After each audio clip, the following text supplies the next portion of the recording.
Ci sono volute ore per recuperarla, ma ora l'edicola delle Zattere è divenuta il simbolo dell'Apocalisse di Venezia e finalmente fuori dall'acqua, recuperata dai Vigili del Fuoco.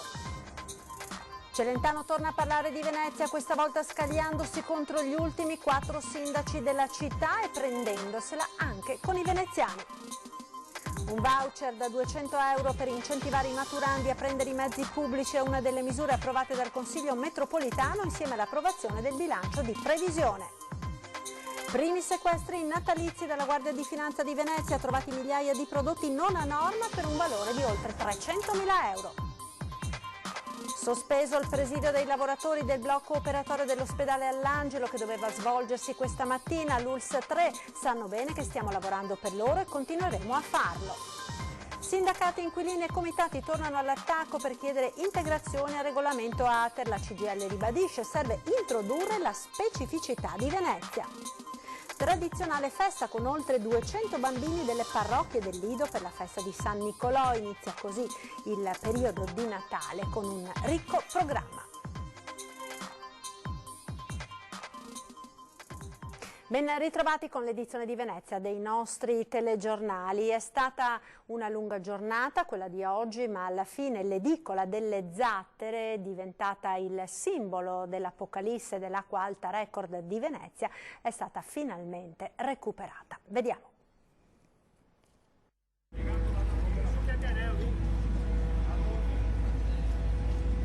C'è voluta quasi un'intera giornata di lavoro per riportare in superficie la storica edicola delle Zattere, diventata il simbolo dell'Apocalisse di Venezia. Inghiottita dalle onde e adagiata sul fondo del canale della Giudecca, è stata prima individuata, poi recuperata dal nucleo subacqueo dei Vigili del Fuoco, accanto a Capitaneria di Porto e operatori comunali.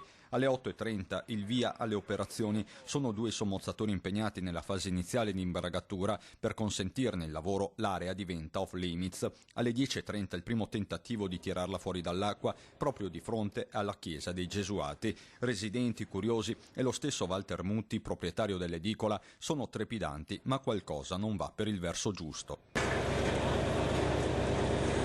L'edicola viene così immersa nuovamente in acqua su di un fianco. L'obiettivo dei pompieri è quella di recuperarla senza provocare troppi danni. Ogni azione è calcolata e minuziosa. In ogni movimento c'è il rispetto per un'edicola diventata suo malgrado famosa.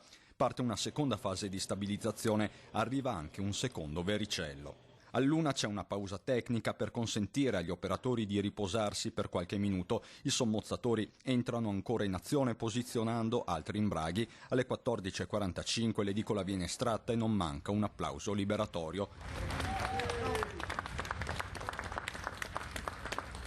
Tra gli stessi Vigili del Fuoco c'è soddisfazione, come conferma il comandante Alessandro Scarpa. Dopo gli eventi che ci sono stati è sicuramente anche per noi importante tirarla su intera e restituire al proprietario. Proprietario che non ha mai perso di vista nemmeno per un secondo la sua edicola. È importante che la tirino su innanzitutto, poi valuteremo un po' con una perizia lo stato del manufatto, ecco. L'importante è che lo tirino su. Un momento di ripartenza non solo per Mutti, ma per l'intera città. Per tutta Venezia, che dobbiamo rialzarci, dobbiamo andare avanti.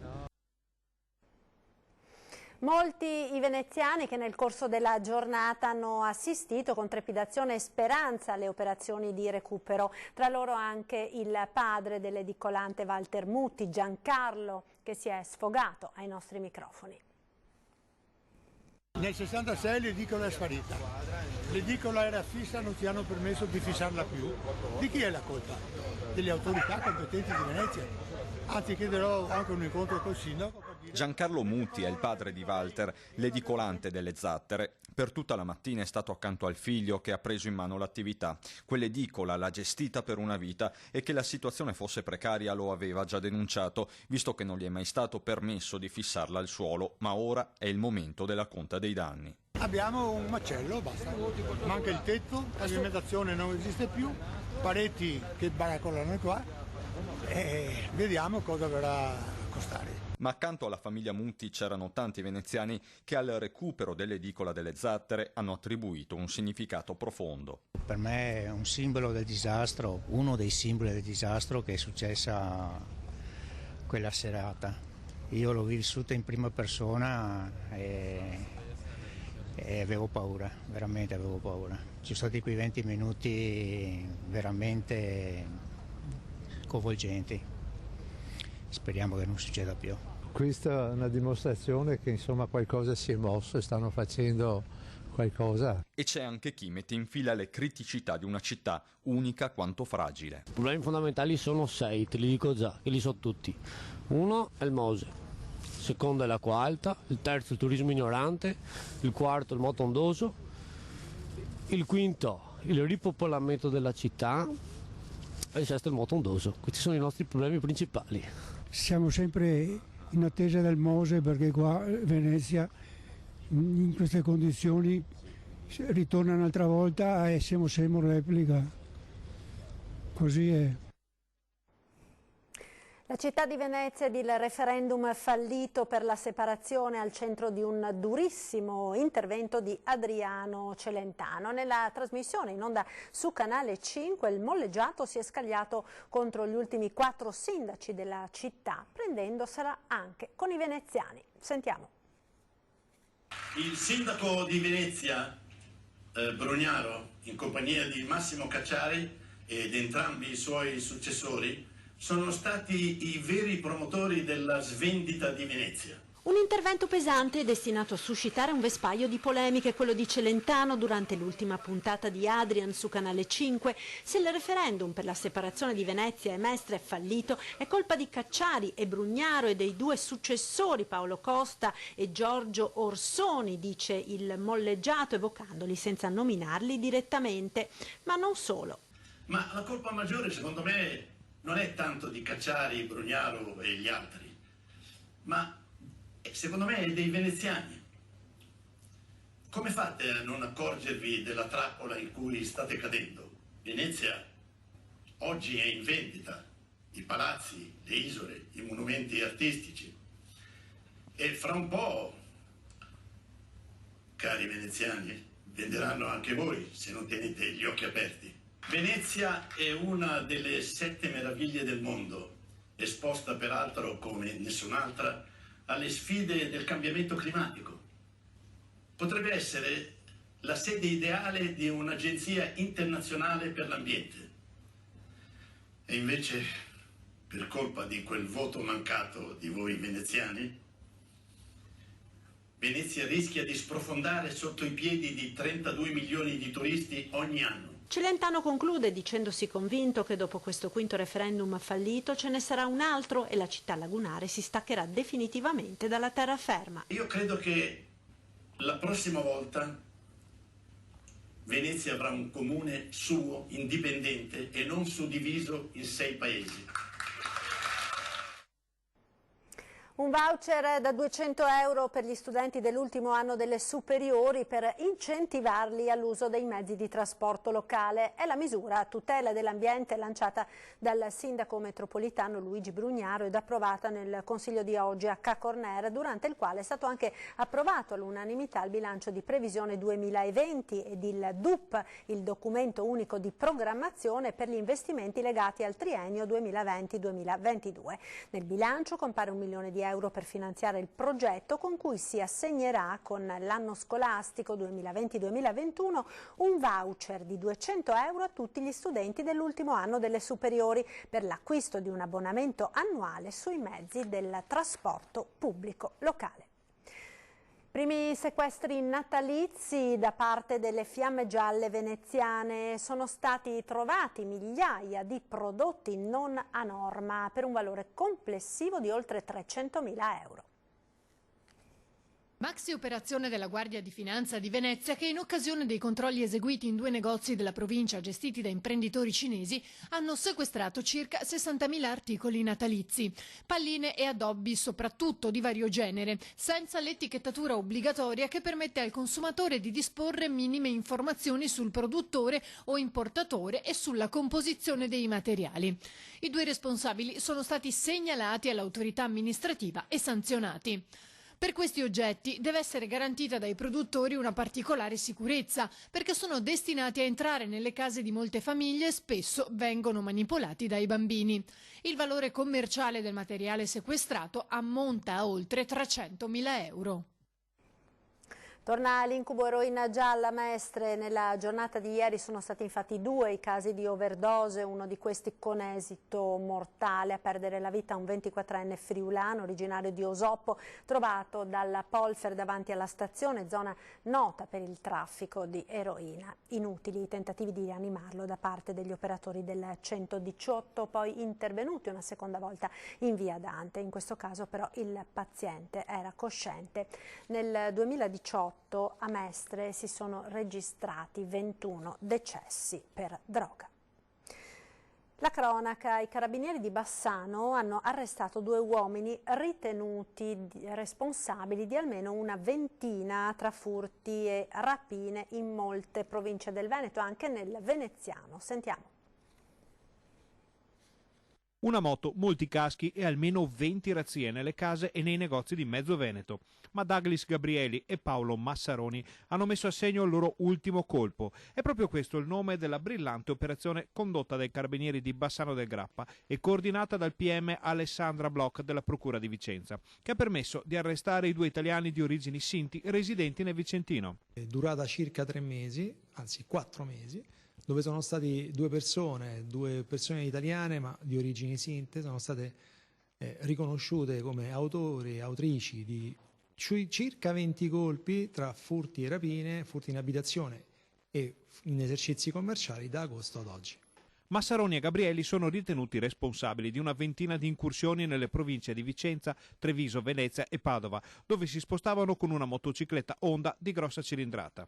Modus operandi consolidato, direi. Il Gabrieli rimaneva alla guida della motocicletta, mentre il Massaroni scendeva, colpiva e poi raggiungeva velocemente il compagno per poi darsela a gambe. I 2 arrivavano a fare anche 3 o 4 furti di fila, spostandosi rapidamente da un negozio a un'abitazione senza soluzione di continuità. Preferivano agire attorno a mezzogiorno e nel corso degli ultimi mesi hanno messo assieme un bottino considerevole. Eccoli in azione mentre forzano la porta di un'attività commerciale con poche e decise mosse. Alla fine sono stati incastrati dai filmati di sorveglianza di molte telecamere, da testimonianze e dalle attività investigative. La sanità: è stato sospeso il presidio dei lavoratori del blocco operatorio dell'ospedale dell'Angelo di Mestre, che doveva svolgersi questa mattina. Sentiamo perché nel servizio. Da 9 mesi che c'è un'avvertenza aperta sulle sale operatorie dell'Angelo. I lavoratori sono stanchi, lavorano con ritmi alti, manca il personale, fanno molte più pronte disponibilità di quelle previste dal contratto, mancano circa 9-10 infermieri, 4 OS. Per questi motivi era stato organizzato un presidio proprio davanti all'ospedale di Mestre, che però alla fine non si è svolto. Perché i lavoratori riunitisi in assemblea, molto partecipata, hanno deciso di dare ancora 1 mese e mezzo di credito all'azienda, quindi entro il 15 di gennaio ci aspettiamo che arrivino il personale infermieristico e OS per l'extra turnover e per il turnover, che venga rispettato l'accordo del 31 maggio 2019 firmato dalle organizzazioni sindacali dell'azienda. Diversa l'azione da parte della CISL, che spiega. Abbiamo seguito la volontà dei lavoratori che ieri mattina ci hanno fatto pervenire una richiesta formale firmata dalla maggioranza di essi, dei blocchi operatori quindi, dove ci chiedevano a gran voce di sospendere l'iniziativa di oggi. Anche noi abbiamo il dubbio perché, visto che i lavoratori stessi ci chiedono di non fare il presidio, anzi ci dicono che le azioni intraprese in questo periodo dall'azienda stanno iniziando a dare dei frutti, tipo stanno arrivando il personale, altro ne dovrebbe arrivare, stanno facendo dei gruppi di lavoro coinvolgendo gli infermieri su tutto il percorso organizzativo. I lavoratori hanno capito che la protesta della CGIL è puramente strumentale e finalizzata a fare gran confusione ma non a risolvere i problemi. Si rafforza così la posizione già espressa nei giorni scorsi che l'azienda sanitaria in realtà ha già fatto molto. Nessuno si deve permettere di parlare della sala operatoria come di una catena di montaggio. La sala operatoria è un ambiente organizzato, altamente professionale, altamente tecnologico, ma anche altamente umanizzato. E le persone che ci lavorano dentro lo sanno molto bene. Hanno di fatto non aderito in alcun modo a un'iniziativa inutile che non portava a nessun risultato se non a quello di ulteriormente ridurre la capacità produttiva di un'attività complessa.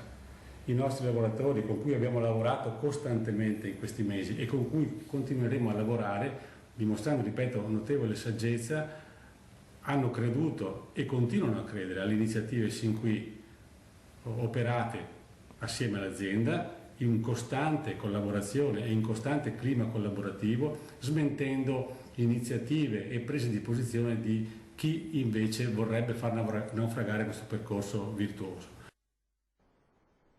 Sindacati, inquilini e comitati tornano all'attacco per chiedere integrazioni al regolamento ATER. Il 12 dicembre in Regione iniziano le discussioni. La CGIL ribadisce che serve introdurre la specificità di Venezia.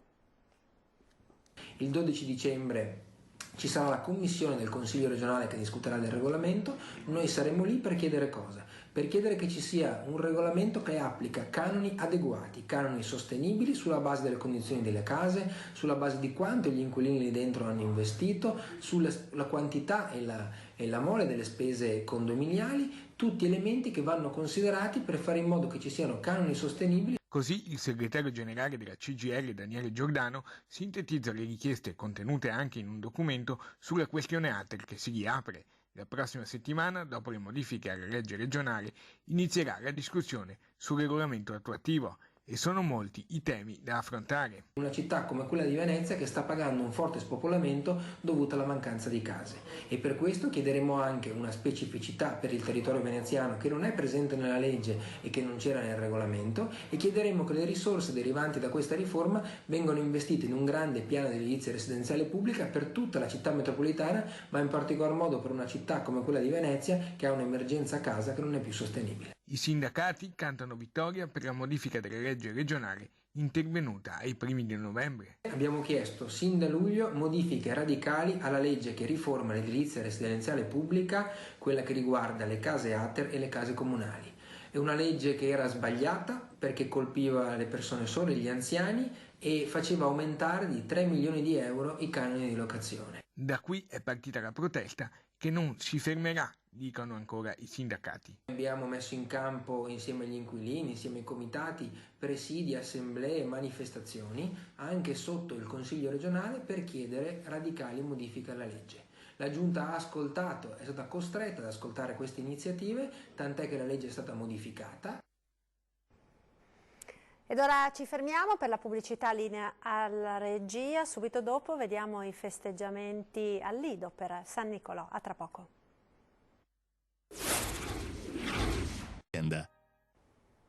E rieccoci in studio con l'edizione veneziana dei nostri telegiornali. Tradizionale festa con oltre 200 bambini delle parrocchie del Lido per la festa patronale di San Nicolò. Inizia così il periodo del Natale con un ricco programma di iniziative organizzato dalla Proloco del Lido e Pellestrina per tutto il mese di dicembre.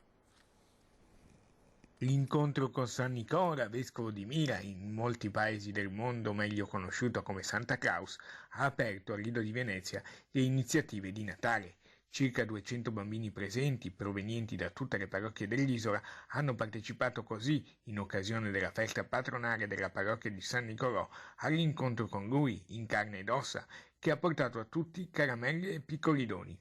Oggi vi racconteremo la storia di queste persone e di come io sono riuscito, chiaramente grazie a un amico più grande, si chiama Gesù, sono riuscito un pochino ad aiutarmi, a dargli una mano.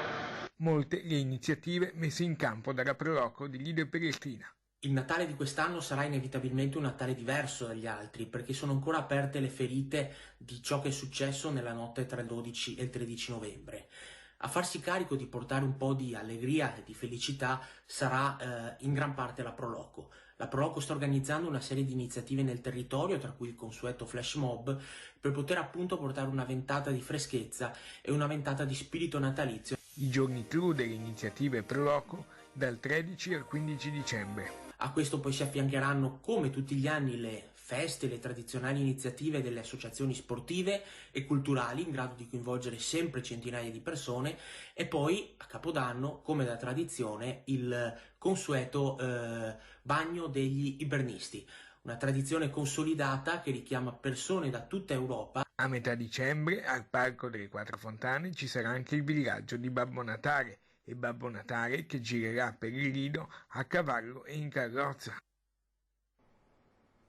Torna anche quest'anno la nostra rubrica dedicata ai vostri presepi. Potete inviare le immagini, vedete in sovraimpressione i numeri e la mail a cui potete mandare le riprese della vostra natività. Se non potete farlo, contattateci e verremo noi da voi con le nostre telecamere. Alcune informazioni per chi ci manda i video del proprio presepe: se usate uno smartphone effettuate le riprese tenendo il telefono in orizzontale, se inviate la segnalazione via mail fornite una breve descrizione del presepe, inserite i vostri dati, l'indirizzo ed il numero di telefono al quale potremo contattarvi. Vi ricordo l'appuntamento con 20:10, subito dopo i telegiornali. Questa sera ospiti di Nicola Zanetti, Giovanni Zorzi, segretario provinciale del PD Trevigiano, e Riccardo Barbisan, consigliere regionale della Lega. È tutto per questa edizione, grazie per essere stati con noi. Il meteo, arrivederci e una buona serata.